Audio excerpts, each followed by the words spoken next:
Hay injusticia en todas partes, incluyendo cuando miras al espejo. Aquí está Nancy DeMoss Wolgemuth. La realidad es que no solo tú y yo hemos sido tratadas injustamente y a veces oprimidas por otros, sino que todas nosotras también somos opresoras. Estás escuchando Aviva Nuestros Corazones, con Nancy DeMoss Wolgemuth en la voz de Patricia de Saladín. Hoy, 15 de febrero de 2024.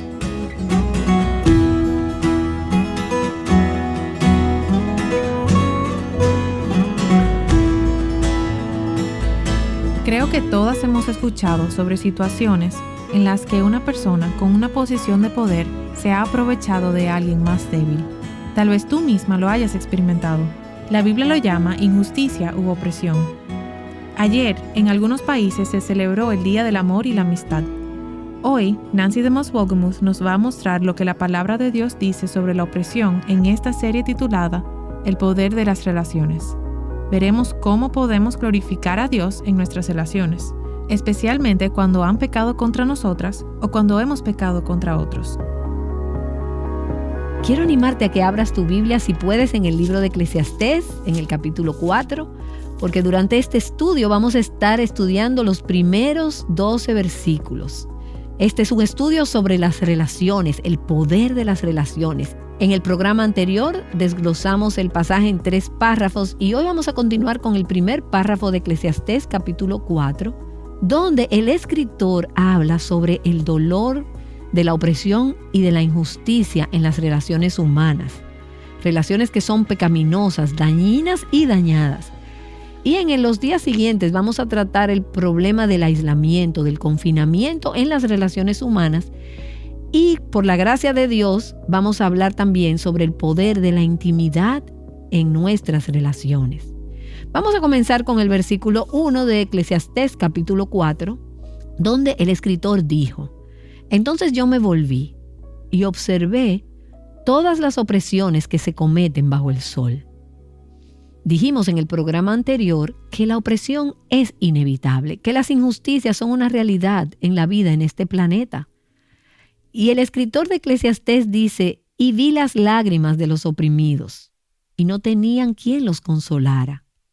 En manos de sus opresores estaba el poder, y no tenían quien los consolara.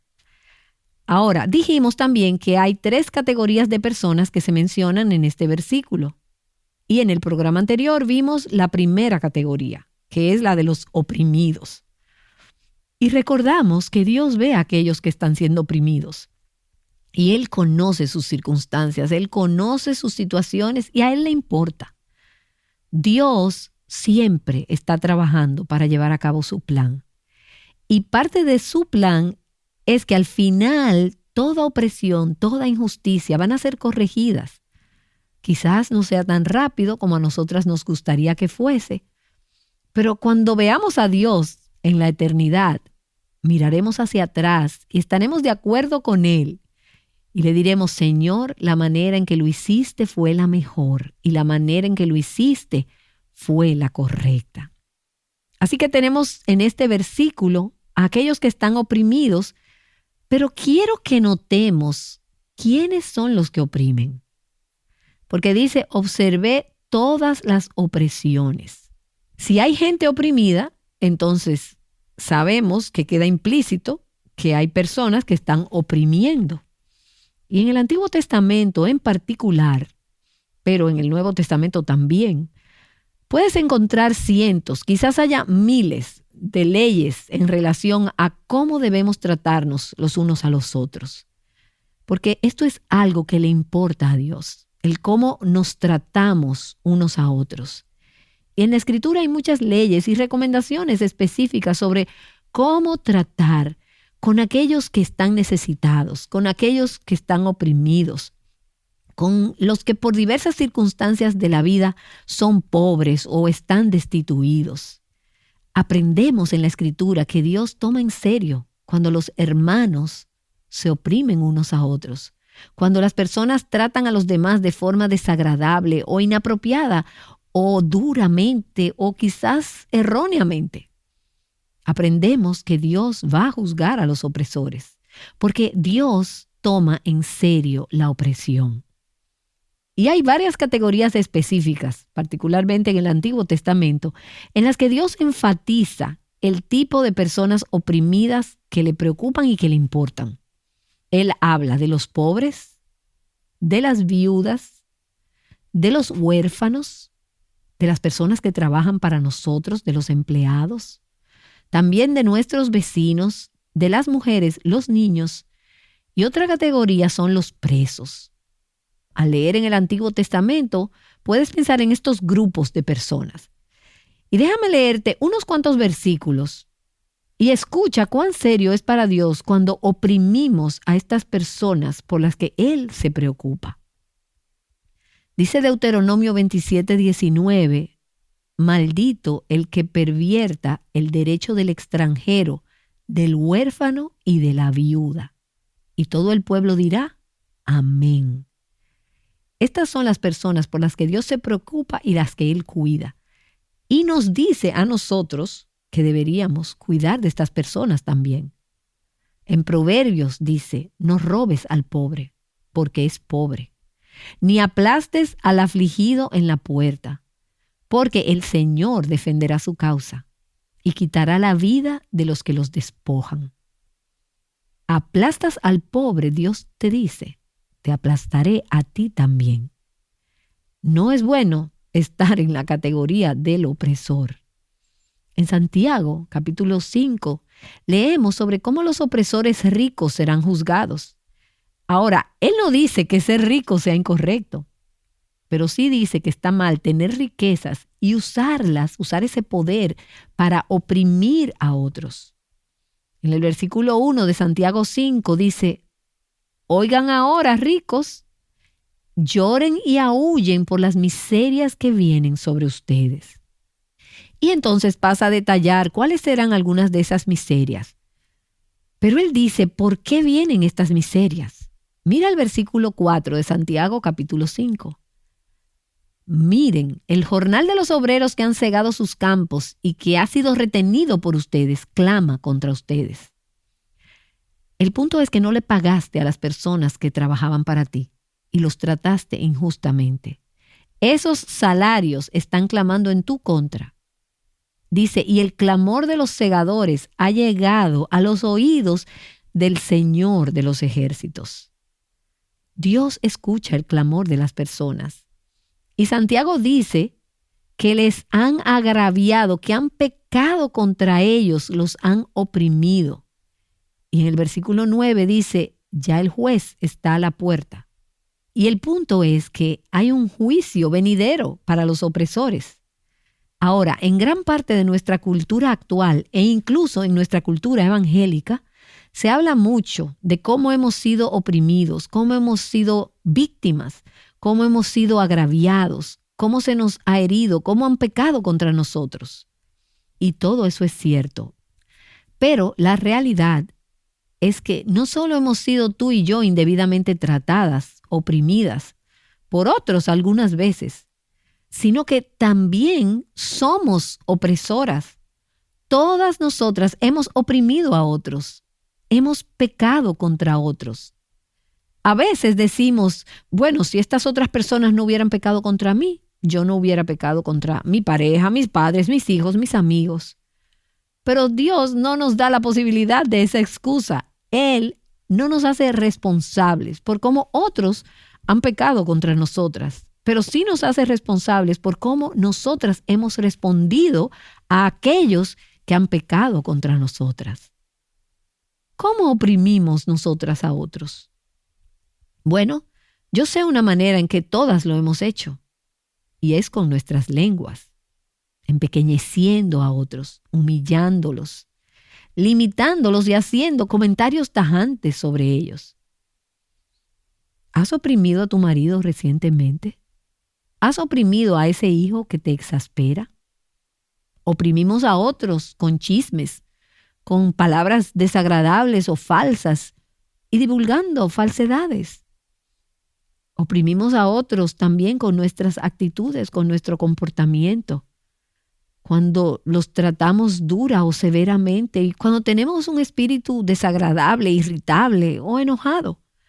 Si tú eres como yo, no hace falta que digas una palabra para oprimir a nadie, simplemente una mirada, una actitud o un comportamiento hacia esa otra persona es suficiente. Pero también podemos hacerlo cuando los castigamos con el silencio. Tú me has herido, no te voy a hablar. No me voy a relacionar. Solo vamos a hablar sobre cosas superficiales, pero no te voy a permitir que te acerques a mí. Con eso estamos oprimiendo a otros. Oprimimos a otros cuando somos insensibles a sus necesidades. Cuando estamos tan preocupadas y consumidas por nuestro mundo, nuestras necesidades, que no nos detenemos a pensar cómo puede eso estar afectando a los sentimientos de esta otra persona. ¿Cómo lo están pasando? ¿Cómo les puedo ministrar? Oprimimos a miembros de nuestras familias, parejas, hijos y padres. Oprimimos a nuestros compañeros de trabajo, a personas en el ámbito laboral. El Señor me ha dado convicción mientras he estado estudiando este pasaje sobre algunas de las formas en las que particularmente oprimo a algunas de las personas de nuestro equipo de trabajo que nos sirven, que son leales, amorosas y comprometidas, de formas en que yo no lo soy. Y simplemente no he sido sensible a sus necesidades o no he estado tan involucrada emocional y espiritualmente en sus vidas como Dios quisiera que lo estuviera. Y eso puede resultar opresivo. ¿Podemos oprimir a otros en nuestras iglesias? ¿Con quién vamos a la iglesia? ¿Con los que servimos? ¿Con los que están en nuestro grupo de adoración o alabanza? ¿En el grupo de enseñanza a los niños en escuela dominical? ¿O en los grupos de escuela en el hogar? ¿O en los grupos pequeños? El punto es que estamos oprimiéndonos unos a otros en nuestras relaciones. Y permíteme recordarte que cuando pecamos contra otros, estamos pecando contra Dios. Cuando peco contra ti, como parte del cuerpo de Cristo, estoy pecando contra Cristo mismo.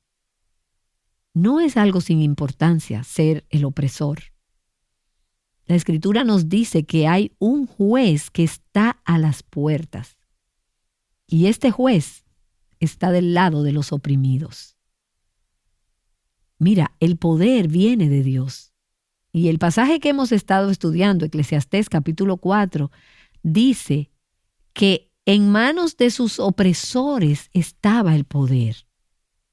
En este mundo caído, parecería que las personas opresoras tienen todo el poder y que los oprimidos son los indefensos. Pero, en última instancia, si utilizamos el poder de manera errónea contra otros, tendremos que rendir cuentas a Dios y seremos juzgados por eso. Todo el poder pertenece a Dios. Y si tú y yo abusamos de ese poder, si nos convertimos en opresores y si usamos el poder injustamente contra otras personas, tendremos que rendir cuentas a Dios y seremos juzgadas como corresponde. Y hay un pasaje poderoso en Levítico capítulo 25 que habla sobre cómo el temor del Señor debería motivarnos a tratar a otros apropiadamente. Déjame leerte 3 versículos de este pasaje. Levítico capítulo 25, versículo 17. Así que no se hagan mal uno al otro, sino teman a su Dios, porque yo soy el Señor su Dios. Versículo 35. En caso de que un hermano tuyo empobrezca y sus medios para contigo decaigan, tú lo sustentarás como a un extranjero o peregrino para que viva contigo. Y luego el versículo 39. Si un hermano tuyo llega a ser tan pobre para contigo que se vende a ti, no lo someterás a trabajo de esclavo. ¿Puedes ver ahí el temor de Dios? Vivir constantemente y conscientemente atentas a que Dios está aquí, que Dios ve y que Dios sabe cómo le estoy hablando a esa persona. Dios ve, escucha y sabe cómo estás tratando a ese niño de 3 años, aun cuando creas que nadie más te ve o te oye. Dios sabe cómo estás hablando a esa suegra que te ha herido. Pero Dios dice que si vivimos en el temor del Señor, constantemente conscientes de que Dios está aquí, presente, de que Dios está oyendo y de que Dios está viendo y sabe lo que hay en nuestros corazones hacia otras personas, eso impedirá que tratemos mal a aquellos a nuestro alrededor. Porque no solo nos motiva el temor del Señor, sino que también el amor de Dios nos va a motivar. El amor de Dios, la ley del amor. Por eso, a lo largo de las Escrituras, se nos desafía y se nos reta a tratarnos unos a otros con amor, con misericordia, de manera bondadosa, de la misma manera que Dios nos ha tratado, perdonándonos unos a otros.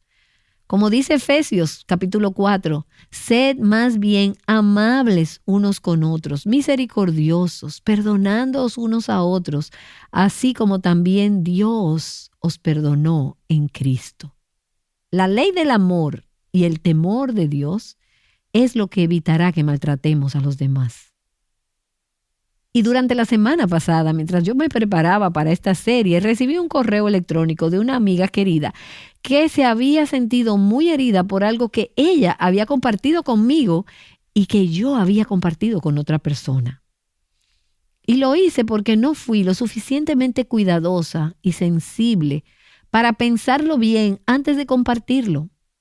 Y eso que hice realmente la había perjudicado y ella se sentía muy herida. Y mientras Dios trataba con mi corazón, tuve que dirigirme a ella y decirle, mira, perdóname, me equivoqué.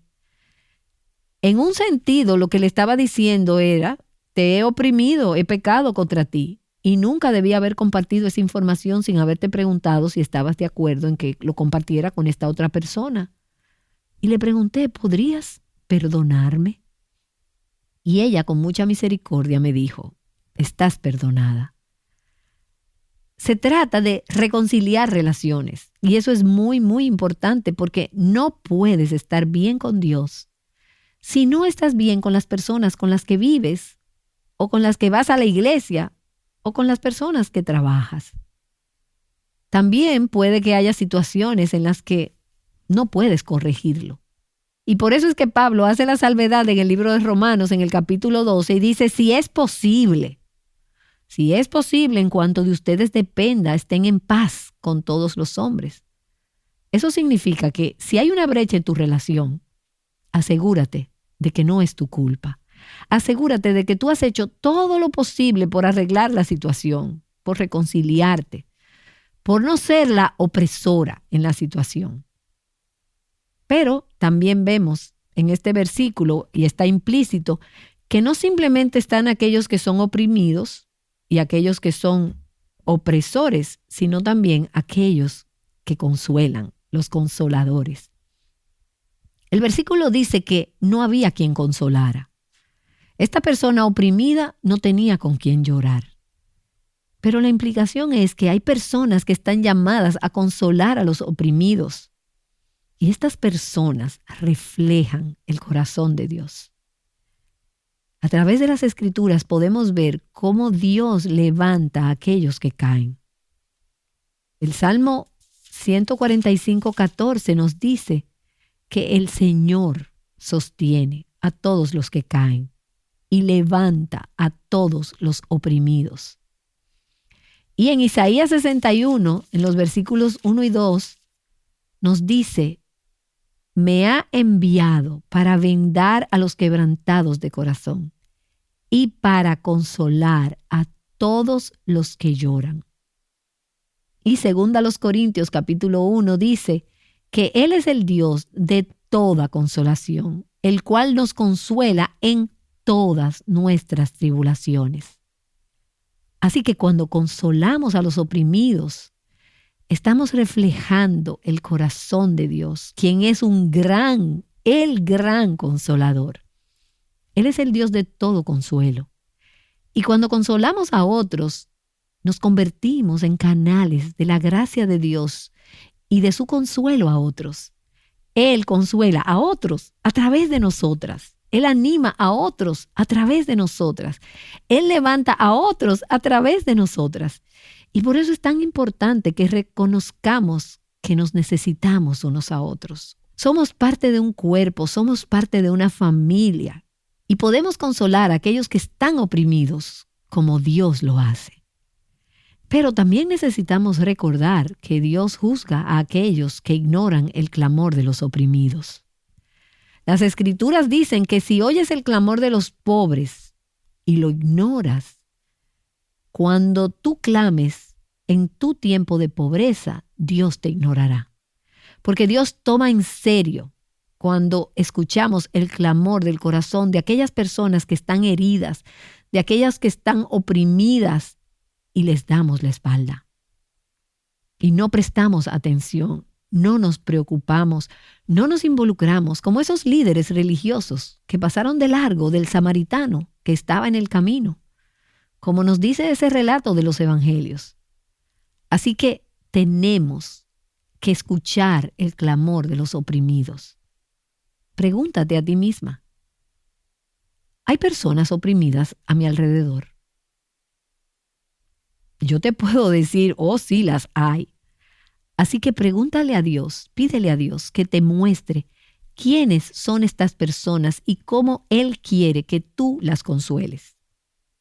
¿Cómo quiere Él que entres en su mundo, que entres en su dolor y que seas parte de ese ministerio de consuelo de Dios para con ellos? Consolamos cuando nos preocupamos por ellos. Consolamos cuando los escuchamos. Consolamos cuando estamos con ellos, aun cuando no hay nada que podemos hacer para cambiar su situación. Y a menudo consolamos cuando ayudamos a la persona oprimida a ver las circunstancias desde la perspectiva de Dios. En el cuerpo de Cristo, en la familia de Dios, nunca debería suceder lo que dice ese versículo 1 de Eclesiastés 4. No tenían quien los consolara, no tenían consolador. No debería haber ninguna persona en tu iglesia o en tu familia que no reciba consuelo. Ahora, no quiero que caigas en la trampa de creer que es tu responsabilidad consolar a toda persona que se cruce en tu camino. Dios te va a mostrar. Si tienes ojos para ver y oídos para oír, Dios te va a mostrar cómo puedes ministrar gracia y aliento. Y si actuamos conforme a lo que Dios nos está poniendo en nuestros corazones, Él nos hará sensibles a esas necesidades y esas necesidades serán cubiertas. Ahora, a medida que avanzamos al versículo 2 de este pasaje de Eclesiastés, vemos la respuesta humana y natural de Salomón ante la opresión. Una vida debajo del sol, una vida sin Dios. Y la respuesta natural, la respuesta humana, es la desesperación. Miren conmigo el versículo 2. Dice, y felicité a los muertos, los que ya murieron, más que a los vivos, los que aún viven. Él dice, es tan miserable estar oprimido que es mejor estar muerto. Y luego el versículo 3 dice, pero mejor que ambos está el que nunca ha existido, que nunca ha visto las malas obras que se cometen bajo el sol. Así que lo que él está diciendo es, mira, mejor es nunca haber nacido. Una vida sin Dios, una vida debajo del sol, es una vida sin esperanza, no tiene sentido, te lleva a la desesperación. Y es por eso que si vamos a tener relaciones sanas, relaciones saludables, plenas, tendremos que tener a Dios presente. Tendremos que tener a Dios en esas relaciones. Pero sin Dios, Él dice, es inútil, es mejor estar muerto. Mejor aún es haber nunca nacido. Ahora, en el versículo 4, y esto como una especie de paréntesis antes de que entremos en la siguiente sesión sobre el problema de las relaciones, Salomón se refiere a relaciones un poco diferentes. Y dice, y he visto que todo trabajo y toda obra hábil que se hace es el resultado de la rivalidad entre el hombre y su prójimo. También esto es vanidad y correr tras el viento. Y a medida que he meditado en este versículo, creo que una parte de lo que está tratando de decirnos es que para muchas de nosotras, lo que motiva nuestro esfuerzo es el deseo de impresionar a los demás y que al compararnos a otros seamos iguales o mejores que ellos. ¿Te has visto tú misma en ese tipo de trampa? Bueno, si pudiera ser tan buena madre como esta o aquella, o si pudiera ser un ama de casa igual de creativa o hospitalaria, o si pudiera ser tan buena maestra de la Biblia como ella, si solo pudiera. Y nos comparamos con otras personas. Y eso es envidia. Deseamos tener sus dones, los dones de otra persona. Deseamos tener sus puntos fuertes, sus habilidades.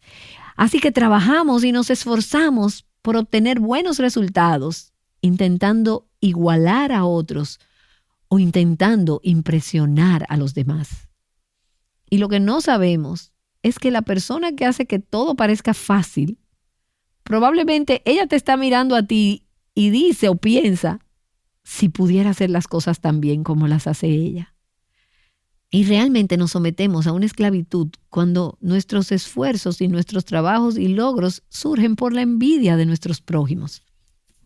Es la trampa de la comparación, de ese espíritu competitivo, de ese impulso por la aprobación de los demás. Y Salomón nos dice, es inútil, no tiene sentido, es vanidad, es humo, no tiene duración, no llena el vacío en tu corazón. El tratar de esforzarte por ser tan buena como los demás no va a llenar ese vacío en tu corazón. Y cuando meditaba en este versículo, pensé en otro pasaje, un pasaje en el Nuevo Testamento, en Santiago capítulo 3, donde él habla sobre el problema de la envidia, de los celos y lo que esto provoca, lo que produce. Y él dice en el versículo 14 de Santiago capítulo 3, pero si tienen celos amargos y ambición personal en su corazón, no sean arrogantes y mientan así contra la verdad. Esta sabiduría no es la que viene de lo alto, sino que es terrenal, natural, diabólica. Y lo que Santiago está diciendo es que este tipo de vida viene del pozo del infierno.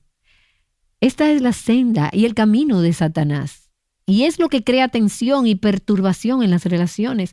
Es lo que crea muros y barreras.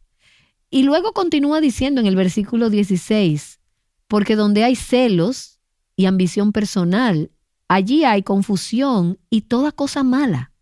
Y todas podemos pensar en algún tipo de relación que se ha distorsionado, quebrado y se ha frustrado porque hemos permitido que los celos y la ambición egoísta entren. Y nos ha llevado a competir las unas con las otras en vez de construir, edificar, animarnos las unas a las otras y ser agradecidas por las diferentes habilidades y dones que Dios ha dado a las demás. Ahora, ¿cuál sería la alternativa? Mira Santiago otra vez, capítulo 3, versículo 17.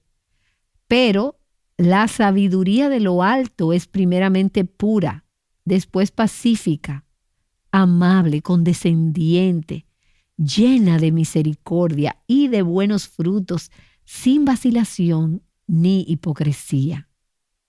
Y versículo 18, la semilla cuyo fruto es la justicia se siembra en paz por aquellos que hacen la paz. Así que aquí volvemos al consuelo, a ser pacificadoras, hacedoras de paz, a construir puentes en lugar de muros. Y Salomón dice, si vives una vida con la sabiduría humana debajo del sol, vas a tener relaciones quebradas, rotas, dañadas y dolorosas que se comparan entre ellas. Pero si en vez de vivir debajo del sol, vivimos debajo del señorío y la autoridad de Dios, si le permitimos que reine y controle nuestras relaciones, nuestros corazones hacia los demás, entonces estaremos exhibiendo esa sabiduría que viene de arriba. Y tendremos relaciones plenas, puras, pacíficas, como Dios quiso que fueran. Y antes de terminar en oración, déjame preguntar, Señor, en mi vida, ¿quién necesita ser consolado? ¿Quién se siente oprimido? ¿Quién es pobre o necesitado? ¿A quién puedo ministrar gracia en el día de hoy? Quien quiera que sea que Dios ponga en tu corazón y cualquier cosa que Él ponga en tu espíritu, Ve y hazlo. Ministra gracia, extiende las manos y el corazón del Dios de toda consolación y deja que Dios te utilice para ministrar ánimo y gracia, consuelo en la vida de alguien en el día de hoy. Y gracias, Padre, por cómo has alentado nuestros corazones por tu gracia. Que seamos tus emisarias, tus embajadoras, que no oprimamos a otros y que seamos consoladoras. Te lo pido en el nombre de Jesús. Amén.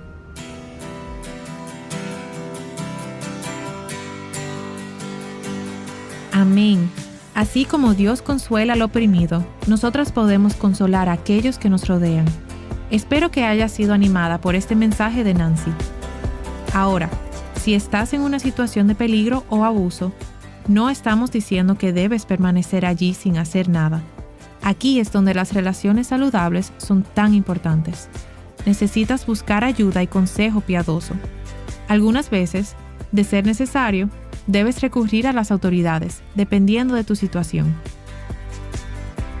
¿Has sentido alguna vez el profundo dolor de la soledad? Creo que todas sabemos lo que se siente.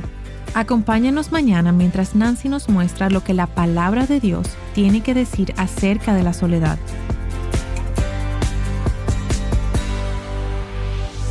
Experimentando relaciones que glorifican a Dios. Aviva Nuestros Corazones es un ministerio de alcance de Revival Hearts.